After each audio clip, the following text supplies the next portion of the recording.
नाज़रीन, हमें ये तो पता है कि हेल्थ केयर प्रैक्टिस में हेल्थ केयर प्रोफेशनल्स गलती करते हैं।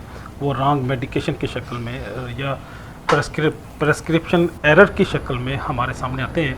तो ये जो गलतियां हैं उनकी उसकी वजह से दो तरह के डैमेजेस होते हैं। एक रिकवरेबल डैमेजेस हैं, दूसरे नॉन रिकवरेबल डैमेजेस हैं। जो रिकवरेबल डैमेजेस हैं उनको तो किसी न किसी तरह से आप रिकवर कर सकते हैं, वो चाहे उसके रिसोर्सेज हों, चाहे उसकी एम्प्लॉयमेंट हो, या उसकी हेल्थ के वाले से उसके बॉडी का कोई अगर कोई डैमेज हुआ है उसकी ट्रीटमेंट के अतबार से आप उनको रिकवर कर सकते हैं। लेकिन कुछ डैमेजेस ऐसे हैं कि वो नॉन रिकवरेबल हैं, वो वापस नहीं आ सकते। अगरचे हमारा इस्लाम के असूल के मुताबिक भी हर्जाना और दैयत की एक शक्ल मौजूद है, लेकिन फिर भी कई सारे ऐसे डैमेजेस हैं हेल्थ केयर प्रैक्टिस में, वो अमूमन वापस नहीं आते। वो कौन से हैं?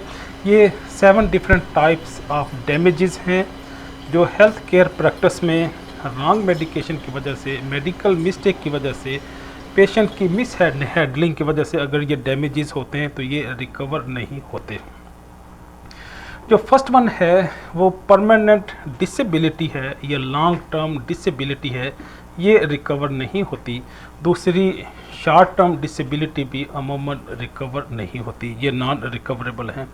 अगर कोई पेशेंट उसकी कैजुअलिटी होगी, उसकी डेथ होगी रॉन्ग मेडिकेशन की वजह से या प्रेस्क्रिप्शन एरर की वजह से या पुअर क्लिनिकल प्रैक्टिस या पुअर फार्मास्यूटिकल केयर की वजह से अगर किसी की डेथ होगी तो ये भी नॉन रिकवरेबल डैमेज है।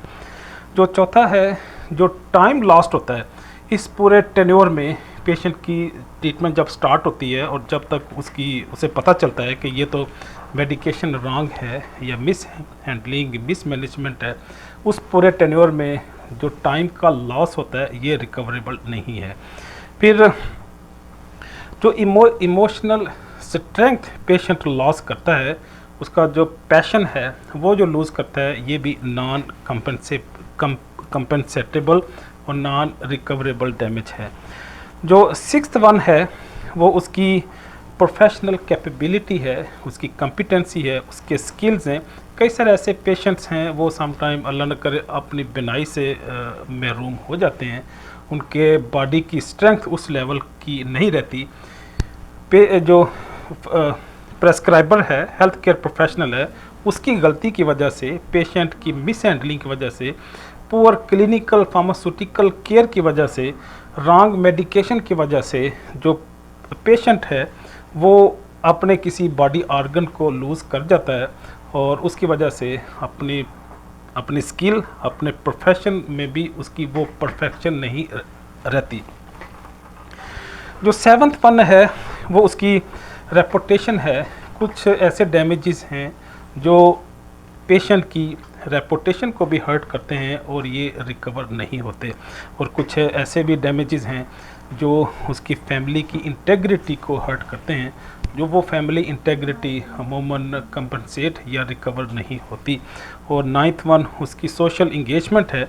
वो अगर सोसाइटी के अंदर किसी पॉलिटिकल पार्टी के साथ इंगेज है, किसी वेलफेयर ऑर्गेनाइजेशन के साथ इंगेज है, तो उसकी उस लेवल का स्टेटस नहीं रहता जिस लेवल का वो उस डैमेज से पहले था।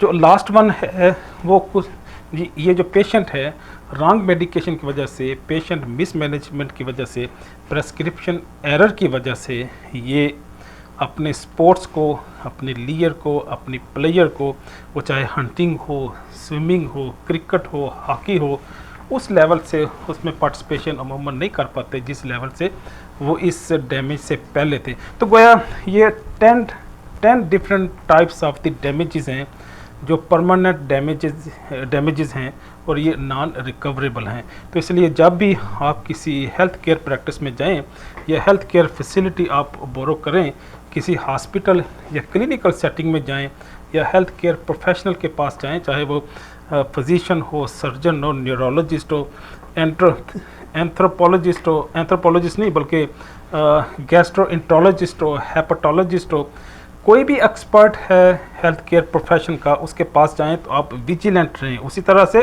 जिस तरह आप ज़िंदगी के बाकी मामलात में, अपने बिजनेस में, अपनी प्रोक्योरमेंट में, अपनी घरों की कंस्ट्रक्शन के हवाले से विजिलेंट रहते हैं, इसी तरह से आपको हेल्थ केयर फैसिलिटीज़ में, हॉस्पिटल के अंदर, क्लिनिकल सेटिंग में भी विजिलेंट रहना चाहिए ताकि आप अपने डैमेजेस को मिनिमाइज़ कर सकें। इजाज़त चाहूँगा। अल्लाह हाफिज़।